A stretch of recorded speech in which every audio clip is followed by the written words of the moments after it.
Olá, eu sou a professora Cristiane Rodrigues, professora de língua portuguesa do município de Petrolina, e nós vamos estudar hoje os elementos textuais, coesão e coerência. Vamos lá? Então, vamos conceituar o que é a coesão e o que é a coerência. Coesão e coerência são mecanismos fundamentais na construção do texto. Para que um texto seja eficaz na transmissão da sua mensagem, então é essencial que faça sentido para o leitor. Além disso, ele deve ser harmonioso, de forma que a mensagem flua, segura, natural e agradável aos ouvidos. A coesão textual é o resultado, então, da disposição e da correta utilização das palavras que vão propiciar a ligação entre as frases, entre os períodos e parágrafos de um texto. Ela vai colaborar com a organização textual e ocorre por meio das palavras chamadas conectivos. Então, assim, gente, os conectivos de coesão textual, eles vão fazer a amarração entre as partes do texto, unindo, então, frases, períodos, ideias, né, e parágrafos de uma forma organizada que, posteriormente, vai, na verdade, ajudar, vai beneficiar o texto no sentido para o leitor. Existem alguns mecanismos de coesão. Nós costumamos dizer que, na verdade, a coesão textual ela é feita pela gramática. Então, são elementos gramaticais que vão ajudar nessa amarração entre essas partes, né? Nessa conexão entre as ideias do texto, entre as partes do texto, para que haja sentido. Então, existem algumas regras, né, de coesão. Por exemplo, existe a coesão por referência, e ela pode ser pessoal, demonstrativa ou comparativa, tá? Claro que a referência, a coesão referencial pessoal, ela vai ser feita pelos pronomes pessoais, como o próprio nome já está nos sugerindo, tá bom? Então, eu trouxe aqui um exemplo, né, de uma referência, de uma coesão referencial pessoal, utilizando pronomes pessoais e possessivos, tá certo? Então, exemplo aqui, ó, João e Maria casaram. Então, ao invés de repetir aqui os nomes João e Maria, a gente substitui pelo pronome eles, né? Então, eles são pais de Ana e Beto. Isso aqui é um recurso que é utilizado para a coesão referencial, tá? Outro exemplo é a coesão referencial demonstrativa, utilizando pronomes demonstrativos e até mesmo advérbios. Então, exemplo, fiz todas as tarefas com exceção desta, arquivar a correspondência. Então, a gente está aqui, na verdade, substituindo, né, o termo tarefas pelo pronome demonstrativo desta e depois explicando que tarefa seria esta, tá? Para que, na verdade, não se utilize aqui a repetição de palavras no texto. Temos também a coesão referencial comparativa, onde vai utilizar comparações através de semelhanças, né? Então, mais um dia igual aos outros, tá? Como exemplo de coesão referencial comparativa. Temos também a coesão por substituição. Então, como o nome já está nos sugerindo, vai substituir um elemento por outro, né?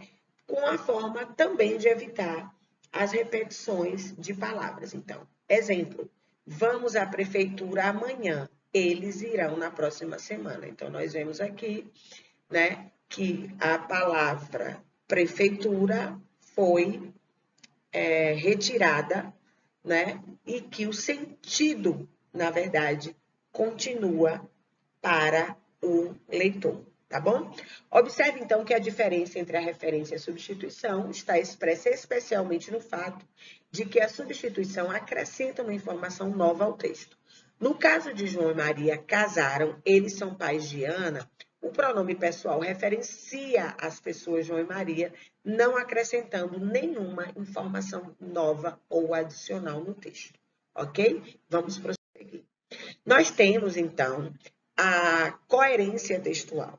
Nós estamos falando de coesão e coerência, que são elementos textuais de grande importância na produção do texto. Então, o que é a coerência? A coerência, então, vai ser a relação lógica das ideias de um texto que vai decorrer também da sua argumentação, né? Resultado especialmente dos conhecimentos do transmissor da mensagem. Então, a coerência, gente, é o sentido do texto, né? E é uma relação lógica de ideias para que esse texto tenha sentido para o leitor ou ouvinte, no caso de textos orais. Então, um texto contraditório e redundante, ou cujas ideias iniciais não são concluídas, ficam pela metade, né? É um texto incoerente. E essa incoerência vai comprometer, então, a clareza do discurso, a sua fluência e também a eficácia da leitura. Assim, então, a incoerência não é só uma questão de conhecimento, vai decorrer também do uso dos tempos verbais, né? E da emissão de ideias contrárias. Então, nós temos que ter muito cuidado na produção textual com a questão do sentido, né? Não é? Porque o texto tem que ter sentido, tem que passar uma mensagem lógica de sentido para o leitor, ok? Então, existem também os fatores de coerência, são inúmeros e vão contribuir, né, tendo em vista, então, a sua abrangência. Vejamos alguns. Então, a gente tem aqui como fatores de coerência o conhecimento de mundo. É um conjunto de conhecimento que nós vamos adquirindo ao longo da vida e que são arquivados nas nossas memórias. Tá? São chamados frames, né? Os esquemas, que são planos de funcionamento, por exemplo, onde a gente utiliza uma rotina, né? Os planos, os scripts na questão dos roteiros, os guias, né? Então, gente, o conhecimento de mundo é aquele conhecimento que a gente adquire ao longo da nossa vida. E esse conhecimento vai ajudar na coerência do texto ou no sentido. Outro fator de coerência são as inferências. Então, assim, através delas, as informações podem ser simplificadas se nós partirmos do pressuposto que os interlocutores, eles partilham do mesmo conhecimento. Temos também alguns fatores de contextualização, que vão inserir o interlocutor na mensagem, então, providenciando a sua clareza, como os títulos de uma notícia ou a data de uma mensagem. Outro fator importante de coerência é a informatividade. Essa palavra vem, né? Ela deriva da palavra informação. Na verdade, a informatividade é o seu nível de informação sobre o assunto. Quanto maior, né, for esse nível de informação, mais rico e interessante ele será. Então, assim, dizer o que é óbvio, insistir numa informação e não desenvolvê-la com clareza, vai desvalorizar o texto. E não é isso que nós queremos. Existem alguns princípios básicos, né, na questão dos elementos textuais. Então, após nós termos observado esses fatores, é essencial ter em atenção os seguintes princípios para obter um texto coerente. Ou seja, o princípio da não contradição. Nós não devemos utilizar ideias contraditórias, senão o texto vai ficar incoerente. O princípio da não tautologia, que são ideias redundantes, são as repetições de ideias no texto, que também vai causar a falta de coerência. E o princípio da relevância, que são ideias que se relacionam. Então, a gente precisa, sim, utilizar ideias que vão se relacionar para que o todo, né, o texto tenha sentido. Gente, uma informação aqui. A palavra texto, ela deriva do latim, texto, que significa tecido.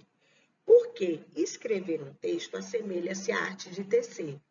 E é como se você pegasse um fio, né, e fosse trazendo outros fios de forma organizada para formar o todo, no caso, o tecido. Então, fazendo uma analogia com o texto, é mais ou menos assim que funciona. Você pega uma ideia, tá certo? E vai trazendo outras ideias de forma organizada, claro, utilizando então aí a coesão para que haja coerência, tá certo? Para que haja um texto lógico, um texto com sentido para o leitor. Vamos aqui, para finalizar, só falar um pouco sobre a diferença entre coesão e coerência. Então, coesão e coerência, gente, são coisas diferentes, de modo que um texto coeso pode ser incoerente. Ambas têm em comum o fato de estarem relacionados com as regras essenciais, claro, para uma boa produção textual. A coesão tem como foco a articulação interna do texto, ou seja, as questões gramaticais. Já a coerência textual trata, então, da articulação externa e mais profunda da mensagem, trazendo, assim, o sentido do texto, ou o sentido lógico do texto para o leitor. Eu espero que vocês tenham gostado. Nós vamos ficando por aqui e até a nossa próxima aula de língua portuguesa.